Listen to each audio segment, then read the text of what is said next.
अपनी बात शुरू करता हूँ।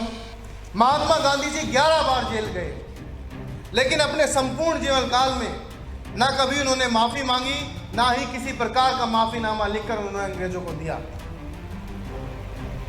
उन्होंने 11 साल 19 दिन जेल में गुजारे, लेकिन कोई भी ऐसा वाक्य नहीं मिलता, कोई भी ऐसा साक्ष्य नहीं मिलता जो इस बात को दर्शा सके कि महात्मा गांधी ने कभी माफ़ी मांगी। लेकिन बावजूद इसके महात्मा गांधी जी सावरकर को कहते हैं, माफ़ कीजिएगा, वीर सावरकर, सो कॉल्ड वीर सावरकर को कहते हैं कि भैया जाओ माफ़ीनामा लिख दो।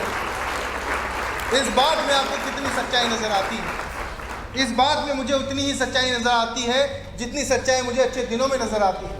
इस बात में मुझे उतनी ही सच्चाई नजर आती है कि मोदी सरकार आएगी तो पेट्रोल डीजल के दाम कम होंगे। इस बात में मुझे उतनी ही सच्चाई नजर आती है कि हर साल 2 करोड़ नौकरियां मोदी सरकार इस देश को देगी। राजनाथ सिंह जी एक संवैधानिक पद पर बैठे व्यक्ति बड़ी सभा में ये बात कहते हैं कि सावरकर ने महात्मा गांधी के कहने पर अंग्रेजों को माफीनामा लिखकर दिया था। मुझे समझ नहीं आता कि राजनाथ सिंह जी कड़ी निंदा करते करते कब कड़ी प्रशंसा करने लगे, वो भी सावरकर की, या इनका भी ज्ञान व्हाट्सएप यूनिवर्सिटी से होकर गुजरता है।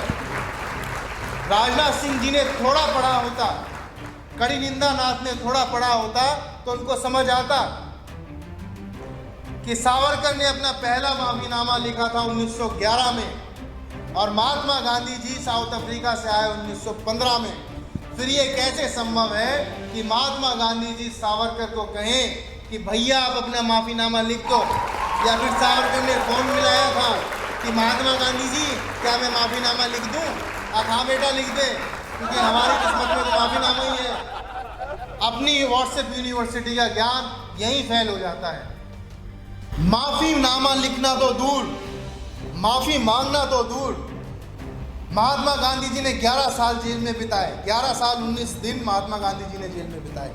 जिस व्यक्ति ने कभी अपने लिए माफी नहीं मांगी, अपने लिए माफीनामा नहीं लिखा, क्या वो दूसरे भारतीयों को कहेगा कि भैया आप जाओ और जाकर अंग्रेजों के सामने नतमस्तक हो जाओ, उनसे माफी मांगो? उल्टा महात्मा गांधी जी पर जब मुकदमा चला और वो अदालत में मौजूद थे, तब महात्मा गांधी जी ने ये बात कही थी कि ब्रिटिश सरकार मुझे कड़ी से कड़ी सजा दे, क्योंकि मैं किसी भी दया याचिका की मांग ब्रिटिश सरकार से नहीं करता हूं। किसी भी प्रकार की दया की उम्मीद ब्रिटिश सरकार से नहीं करता हूं, क्योंकि ये हमारी सरकार नहीं है, ये हमारे शासन के लोग नहीं है। इसलिए ब्रिटिश सरकार जितनी हो सके मुझे उतनी कड़ी सजा दे। एक ऐसा व्यक्ति जो अपने लिए कड़ी सजा मांगे, क्या वो दूसरे को जाकर कहेगा कि आप जाओ भैया जाकर माफी मांगो? सावरकर का ये खुद का स्वार्थ था, क्योंकि सावरकर डर गया था कि उसको ना जाने कितनी यातनाएं जेल में सहनी पड़ेगी। लेकिन कमाल की बात यह है कि तमाम बड़े नेता मिलकर, तमाम बड़े मंत्री, तमाम बड़े न्यूज़ चैनल, तमाम बड़े पत्रकार मिलकर पिछले 7 साल से जो विलन है उसको हीरो और जो हीरो है उसको विलन साबित करने में लगे हुए हैं। और ये कहा जाता है, और मुझे इस बात का बहुत खेद होता है कि जब 2 अक्टूबर को गौर से जिंदाबाद ट्विटर पर ट्रेंड कर रहा था, गौर से जिंदाबाद बहुत सारे लोगों ने कहा, उनको शर्म आनी चाहिए।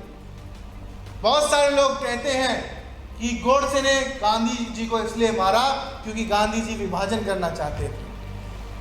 सच्चाई तो ये है कि विभाजन के यदि कोई असली गुनहगार हैं तो वो है गोडसे, सावरकर और जिन्ना जैसे लोग, क्योंकि गोडसे सावरकर चाहते थे हिंदू राष्ट्र बने और जिन्ना चाहता था कि मुस्लिम इस राज्य से अलग हो जाए, देश से अलग हो जाए।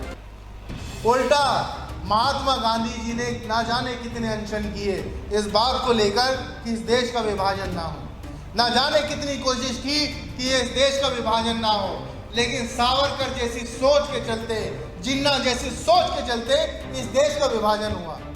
एक तरफ वो हिंदू राष्ट्र की मांग करते थे और एक तरफ ये मुस्लिम लोगों की मांग करता था कि मुस्लिम लोगों को अलग देश दे दिया जाए। ऐसे व्यक्ति पर, ऐसे महात्मा पर जिसके नाखून बराबर भी हम नहीं हैं, अगर आप नाखून बराबर भी उनके हो जाएं तो खुद को श्रेष्ठ मानिएगा।